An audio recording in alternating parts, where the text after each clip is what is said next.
Hello everyone, welcome to Digital Maths Gala paper 4 section C. काफी time से students बोलते जा रहे हैं सेक्शन सी डी बाकी रह गया है सर। सेक्शन सी डी तो बस जल्द से जल्द पेपर 4 और 5 का सेक्शन सी और डी कंप्लीट कर देते हैं। तो ये सेक्शन सी ऑफ पेपर 4 है साइंस का। चलिए बढ़ते हैं आगे, ज्यादा टाइम वेस्ट नहीं करेंगे। First question, why is the balancing of chemical equation essential? Right the importance of balance equation. पहली बात तो बैलेंसिंग करना क्यों एसेंशियल है। देखो सी, इफ यू डोंट बैलेंस तो कौन सा प्रोडक्ट किस मॉलिक्यूलर फॉर्म में या किस क्वालिटी में अवेलेबिलिटी चाहिए वो हमें पता नहीं चलेगा। किसका कितना मॉलिक्यूल्स होने चाहिए। सपोज मान लेते हैं कि NaOH प्लस HCl का अगर मैं रिएक्शन करवा रहा हूं, चलो यहाँ पे डायरेक्टली NaCl प्लस H2 हो गया, तो मुझे पता है कि एक मॉलिक्यूल NaOH का चाहिए, एक मॉलिक्यूल हाइड्रोक्लोरिक एसिड चाहिए, तो ये हो जाएगा। डिपेंडिंग ऑन अदर्स, ये तो नॉर्मल ही था। इस तरह से बहुत सारे ऐसे कंपाउंड्स हो सकते हैं, जैसे Zn जिंक, सपोज जिंक का तो नहीं लिख देंगे, CuSO4 वाला जो है CuSO4 plus Zn gives Zn। तो इस तरह से जो भी कंपाउंड्स अगर रिएक्शंस हो रहे हैं उनको बैलेंस करना जरूरी है, ताकि कौन सा कंपाउंड कितने मॉलिक्यूल्स में हमें चाहिए वो जरूरत है। So let's move on to the content. Symbolically representation of chemical reaction using symbols and formula of the substance involved in it is called chemical equation. Now, according to the law of conservation of mass, matter can neither be created nor be destroyed in chemical reaction. Hence, the total mass of the reactant and product must be equal. As a result, it is essential to keep the number of atoms equal in both sides of chemical reaction. Thus, it is basic need of balancing the chemical equation. भाई हमारा जो law of conservation of mass है उसको follow करने के लिए भी भाई रिएक्टेंट साइड में जो मास हो रहा है और प्रोडक्ट साइड में जो मास हो रहा है उसको बैलेंस करना बहुत जरूरी है। That's why balancing is essential, ताकि हमें पता रहे कि हाँ ये इतना कंटेंट मॉलिक्यूल्स हमने लिया है या इतना मॉलिक्यूल ऑफ पर्टिकुलर कंपाउंड हमने लिया है। Next, the importance of balanced chemical equation are as follows. Number of moles of the reactants and the products involved in the reaction can be known by the balanced chemical equation. जैसे कि मैंने पहले बताया कि हमें पता चल जाता है कितना मोल्स या कितने मॉलिक्यूल्स ऑफ कंपाउंड चाहिए हमें। Balanced chemical equation gives the details about the quantity of the reactant used and quantity of the product formed during the chemical reaction. कितना reactant हमें चाहिएगा, कितना product बनेगा, and also physical state of the reactant and product can be known. अगर complete balance equation लिख रहे हैं तो उससे फिजिकल स्टेट भी पता चल जाएगा कि किस स्टेट में हम लोग को रिएक्शन कैरी ऑन करना है। So this is the importance of balance chemical equation. Next, why sodium kept in kerosene. आपको पता है कि सोडियम हाईली रिएक्टिव एलिमेंट है। Na is highly reactive element. भाई हाईली रिएक्टिव एलिमेंट है तो अगर उसको बाहर रखेंगे तो वो जल जाएगा, ऑक्सीजन के साथ रिएक्ट करेगा, एक्सप्लोजन हो सकता है। वाटर के साथ करेंगे तो भी रिएक्ट हो जाएगा। तो इसीलिए उसको केरोसिन के अंदर रखा जाता है ताकि वो ऑक्सीजन और वाटर के कांटेक्ट में ना आए और वो एक्सप्लोजिव या रिएक्ट कर जल ना जाए। चलिए, तो फर्स्ट पॉइंट का answer. Second is, what is amphoteric oxide? वो आपको बताऊंगा कि जो मेटल ऑक्साइड बेसिक और एसिडिक नेचर बताते हैं। Will show you later on. See, first of all, sodium is highly reactive metal. It reacts with oxygen present in air at room temperature. This reaction is highly exothermic, hence it catches fire in air. Sodium reacts with water but does not react with kerosene. Hence, to prevent reaction of sodium with oxygen or water, it is kept immersed in kerosene. इसीलिए उसको kerosene के अंदर रखा जाता है। Now, metal oxide which reacts with both acid and base to form salt and water are known as amphoteric oxides. जैसे कि aluminium oxide है वो एसिडिक और बेसिक दोनों ही है। That's why it is known as amphoteric oxides. तो reactions भी दिए, aluminium oxide, zinc oxide. Aluminium oxide reacts with acid and base in the following manner. Al2O3 plus 6HCl gives 2AlCl3 plus 3H2O. अगर sodium hydroxide base के साथ react कर रहे हैं तो sodium aluminate plus water it gives. Reaction आप आराम से देखकर लिख सकते हैं, ये रिएक्शन ही याद करना। मैं दोनों रिएक्शन की बात नहीं करूंगा, एटलीस्ट एक एम्फोटेरिक ऑक्साइड का रिएक्शन आप जरूर मेंशन करें। दोनों कर लेते तो very good. But I want just कि एक आपको एटलीस्ट मेंशन करना होगा। तो zinc oxide also reacts with acid and base in the following manner. तो ZnO plus 2HCl gives ZnCl2 plus H2O. ZnO plus 2NaOH gives Zn2 Na2ZnO2 plus H2O। ये zinc, sodium zincate, aluminium, sodium aluminate, ये सारे salts हैं। Aluminium chloride, zinc chloride, all are metal salt. जैसे कि acid और base से react करते हैं, बेस और एसिड रिएक्ट करते हैं तो न्यूट्रलाइजेशन रिएक्शन कैरी ऑन होता है, वैसा ही सेम सॉल्ट और वाटर फॉर्म करते हैं। Next, shows the steps involved in extraction of pure metal from its ore in the form of chart। ये आपका टेक्स्ट बुक का डायरेक्ट चार्ट बनाना है भाई, highly reactive element, middle reactive element, low reactive element, इस तरह से। सो ये चार्ट आपको सिर्फ ड्रॉ करना है। several steps are involved in the extraction of pure metals from its ore which can be represented। और then concentration of ore, concentration of ore का मतलब होता है जो ore है उसको स्मॉल पीसेस में कन्वर्ट कर देना, छोटे छोटे पीसेस में, smaller pieces, small piece, smaller smaller pieces, छोटे छोटे पीसेस में कन्वर्ट कर दिए जाते हैं, स्मॉल स्मॉल पीसेस। तो metals of highly reactive element के अंदर electrolysis of molten ion and pure metal we get. Electrolysis, high reactive element के साथ इलेक्ट्रोलिसिस, मैं बोल सकता हूँ इलेक्ट्रोलिटिक रिफाइनिंग भी बोलते हैं उसको। Then metals of medium reactive element में दो टाइप के ऑर्स होते हैं, कार्बोनेट और एंड सल्फाइड और। अगर कार्बोनेट और है तो कैल्सिनेशन किया जाता है, सल्फाइड और है तो रोस्टिंग किया जाता है। Calcination in presence of oxygen, roasting in absence of oxygen. Then दोनों ही केस में आपको ऑक्साइड ऑफ मेटल्स मिलेंगे या फिर प्योरिफिकेशन के लिए मींस रिफाइनिंग के लिए भेज दिया जाता है। Metals of low reactive element, sulphide और जो प्रेजेंट होते हैं, रोस्टिंग करना है तो उसमें से डायरेक्टली मेटल और फिर उसको रिफाइनिंग, जो भी फॉर्म मिलता है, हर जगह रिफाइनिंग जरूरी है क्योंकि प्योर फॉर्म ऑफ मेटल हमें नहीं मिलता है तो उसको रिफाइन करना जरूरी बन जाता है। ठीक है, तो ये चार्ट आपको सिर्फ बनाना है। State the characteristics of animal hormones, state the hormones related to growth in human being। तो सबसे पहले कैरेक्टरिस्टिक्स ऑफ एनिमल हार्मोन की बात करें तो हार्मोन्स की वजह से ही बहुत सारी हमारी बॉडी कैरेक्टरिस्टिक्स है चेंज होते रहते हैं। जैसे ग्रोथ हार्मोन की अगर बात करूं तो उसमें ग्रोथ हाइट के रिलेटेड आ जाता है।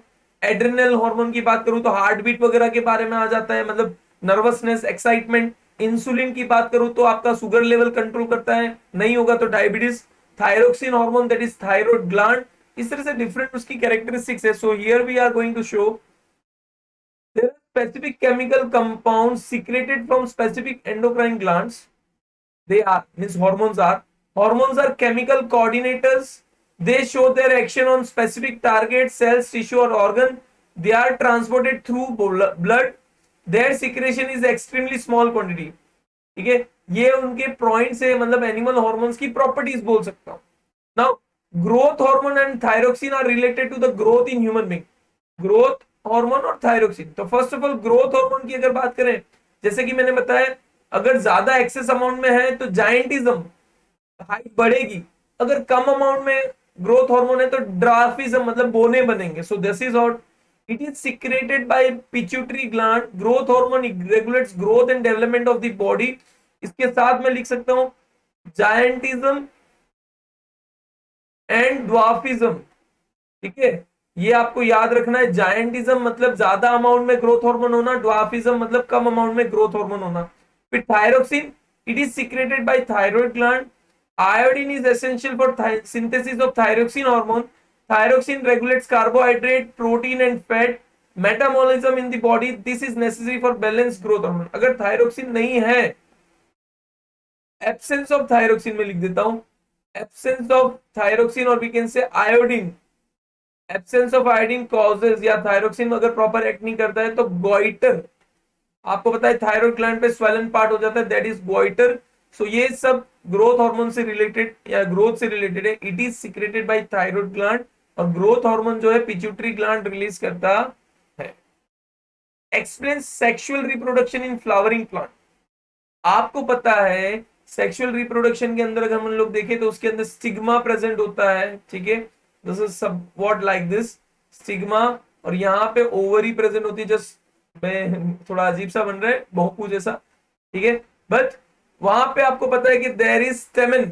स्टेमन के अंदर एंथर होते हैं, फिलामेंट्स होते हैं और पोलन ग्रेन्स होते हैं। तो यहां से पोलन ग्रेन्स अगर स्टिग्मा के ऊपर आके स्टिक कर जाए तो स्लोली एंड स्मूथली स्टिक, देखो ये पोलन ग्रेन्स को पहुंचना होता है ओवरी के अंदर, तो यहां से पोलन ट्यूब बनती है और वो ओवरी के पास पहुंचता है, ठीक है। This is style, style is the tube through which pollen grain has to reach the ovary, ovary पे पहुंचते ही फर्टिलाइजेशन स्टार्ट होता है, और फर्टिलाइजेशन की वजह से ओवरी जो है फ्रूट में कन्वर्ट होती है, और ओवम जो है या ओव्यूल, ओव्यूल जो है सीड में कन्वर्ट हो जाता है। Here it goes, see like this. Sexual reproduction in flowering plant. Pollen grains are produced in an anther or a stamen, while female gametes egg is produced in each ovule of an ovary. Pollen grains anther में produce होता है स्टेमन के अंदर, और female egg जो है वो ovule के अंदर प्रोड्यूस होता है ओवरी के थ्रू इन जो अपना पिस्टिल जो बोलते हैं, clear. The process of transfer of pollen from anther of stamen to sigma of same flower or another flower takes place. Pollen settles on the stamen, ठीक है, pollen and fertilization takes place. Settles, pollen settles on the stamen, नहीं, stamen से तो भाई वो चला जाता है स्टिग्मा की तरफ, it will be stigma. Pollen settles on stigma. एक सेकेंड, इसको थोड़ा सा कट करके मैं यहाँ पे लिख रहा हूँ सिग्मा, ठीक है। पोलन जो है स्टिग्मा पे सेटल हो जाता है, और फिर धीमे धीमे वहां पे pollen tube fertilisation takes place. Pollen stick to sigma, pollen grain germinates to give rise to pollen tube, which develops in style and reach up to ovule. वो स्टाइल में डेवलप होके ओव्यूल तक पहुंच जाता है। ओव्यूल में पहुंचने के बाद फर्टिलाइजेशन प्रॉपर वे में स्टार्ट होता है। देखो ये रहा pollen grain, sigma male germ cells, pollen tube ovary female germ cells. The male germ cells produced by pollen grains fuses with female gametes egg cell present in the ovule, ovule के अंदर जो female egg cell present है उसके साथ react करता है. This fusion of the germ cell, fusion, this fusion of germ cell is called fertilisation. और ये फ्यूजन जो होता है जर्म सेल का, that is known as fertilisation. Zygote is form due to the process of fertilisation. Zygote is capable of growing into new plant. और फिर zygote बनता है और वो न्यू प्लांट में बन सकता है. इट इज केपेबल ऑफ, मतलब जो है जो ओव्यूल है, that is we can say ovule converts into seed, and ovary जो है फ्रूट में कन्वर्ट हो जाता है. और वो जो जाइगोट बनता है वो, मतलब जो सीड बना है वो न्यू प्लांट में ग्रो होने की क्षमता रखता है, कैपेसिटी रखता है. Explain process of implantation of embryo till child birth. मतलब चाइल्ड बर्थ से बर्थ तक का पूरा प्रोसेस बताना है एम्ब्रियो इम्प्लांटेशन का. तो सबसे पहले मेल रिलीजेस स्पर्म. आपको जस्ट एक्सप्लेन करता हूं. स्पर्म एंटर्स फीमेल, ठीक है, फीमेल स्पर्म जो है, just right, sperm reaches the vagina and means enter the vagina and it goes to the eggs जो हमारा है, clearly we can say egg तक पहुंचता है. फीमेल एग जो रिलीज किया गया है ओवरी से फेलोपियन ट्यूब के अंदर, ठीक है. The fertilisation start at fallopian tube. Fallopian tube से फिर वो आ जाता है यूटेरस के अंदर, ठीक है, जहां पे वो एम्ब्रियो बनता है. और एम्ब्रियो धीमे धीमे धीमे प्लेसेंटा वगैरह के थ्रू दी प्लेसेंटा, तो प्लेसेंटा के थ्रू उसको न्यूट्रिशन वगैरह मिलता रहता है continuous. And after fertilisation and everything, placenta सब कुछ 9 मंथ्स कंप्लीट हो जाने के बाद चाइल्ड इज गिवन बर्थ, यानी वो चाइल्ड टेक्स प्लेस, यानी birth takes place. And that whole process takes 9 months period. जैसे कि आपको पता है प्रेगनेंसी का पूरा 9 मंथ पीरियड रहता है. So here it is there. The sperm enters through the vaginal passage during sexual intercourse. Sperms travel upward and reach the oviduct, where the oviduct means fallopian tube. ठीक है, oviduct को fallopian tube भी कहते हैं. Where they may fertilize the egg. ठीक है, the fertilized egg zygote starts dividing and forms a ball of cells or embryo. The uterus prepare itself every month to receive and nurture the growing embryo. The embryo is implanted in the lining of uterus where it continues to grow and complete fetal growth. मतलब जो भी embryo हुआ है उसको धीमे धीमे growth हो जाता है foetus. That is the lining of uterus thickens and is richly supplied with blood of nourish the growing embryo during pregnancy through placenta. The embryo gets nutrition from the mother's blood with the help of special tissue called placenta. It is disc-like structure which is embedded in the uterine wall. It contains villi on the embryo side of the tissue. उसके अंदर Willie होती है वो ताकि blood absorb कर सके, protein वगैरह सब कुछ है. The mother's side there are blood spaces which surround the villi. This provides a large surface area for passage of glucose and oxygen from mother to the embryo. The developing embryo also generates waste substance which can be removed by transferring them into mother's blood through placenta. Childbirth, the development of fetus inside the mother's body takes approximately 9 months. The child is born as a result of rhythmic contraction of uterine muscles. देखो ये बहुत सारे जन बोलते हैं sir आप बहुत बड़ा लिखवाते हो। देखो मैं बड़ा लिखवाता हूं ताकि जितना ज्यादा पढ़ोगे उसमें से एटलीस्ट जितना कंटेंट 30 60 to 70% कंटेंट भी आप पेपर पे उतार देते हो, इसका मतलब आपको परफेक्ट आ गया। So that is the main reason you should be knowing, otherwise it is bit difficult. Explain regular and irregular reflection of light with diagram. ये तो आप एक्सप्लेन कर सकते हो। Regular and irregular, regular reflection of light when a parallel beam of light is incident on a shining plane and smooth surface, the beam parallel remains parallel after reflection in specific direction. Such reflection of light is called regular reflection. यानी अगर incident ray smooth surface पे हो रहा है और regular parallel form में incident हो रहा है और पैरेलल फॉर्म में रिफ्लेक्ट भी हो रहा है, then it is known as regular reflection. Example दिया हुआ है parallel plane mirror, reflection of light by a plane mirror is example.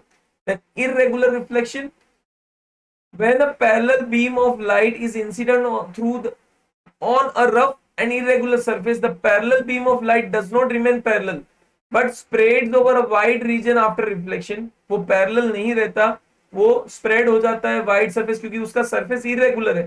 भाई एंगल ऑफ इंसिडेंस और एंगल ऑफ रिफ्लेक्शन कभी चेंज नहीं होते, ये याद रखना।